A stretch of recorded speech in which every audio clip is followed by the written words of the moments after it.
Sa bawat sandali ng ating buhay, may pagkakataon tayong makipag-usap sa Diyos. Tayo ay kanyang mga anak, at siya ay laging nakikinig. Ngunit bakit tila hindi lahat ng ating dasal ay sinasagot? Ano ba talaga ang tunay na kahulugan ng panalangin?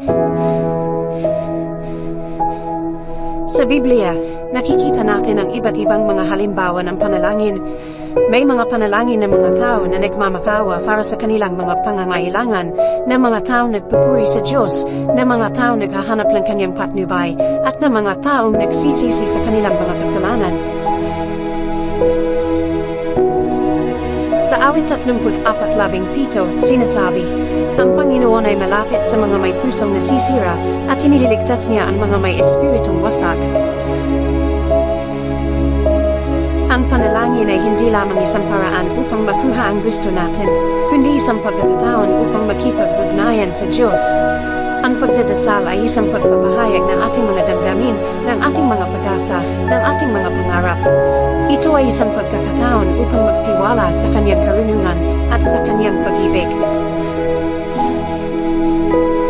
Kahit si Jesus, ang anak ng Diyos, ay nanalangin ng may pag-aalinlangan sa hardin ng Getsemani. Sinabi niya, Ama, kung maaari lumayo sa akin ang kopong ito, gayunman, huwag ang aking kalooban, kundi ang iyong kalooban ang mangyari. Lucas 22:40. Ang panalangin ni Jesus ay nagpapakita na ang Diyos ay hindi palaging nagbibigay ng gusto natin, ngunit laging nagbibigay ng kailangan natin. Ang kanyang plano ay para sa ating kabutihan, kahit na hindi natin ito maunawaan agad.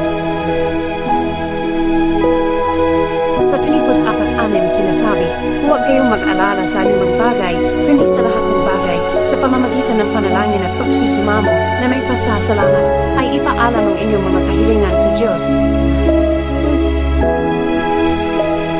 Ang panalangin ay hindi isang bagay na ginagawa lang natin sa panahon ng kagipitan.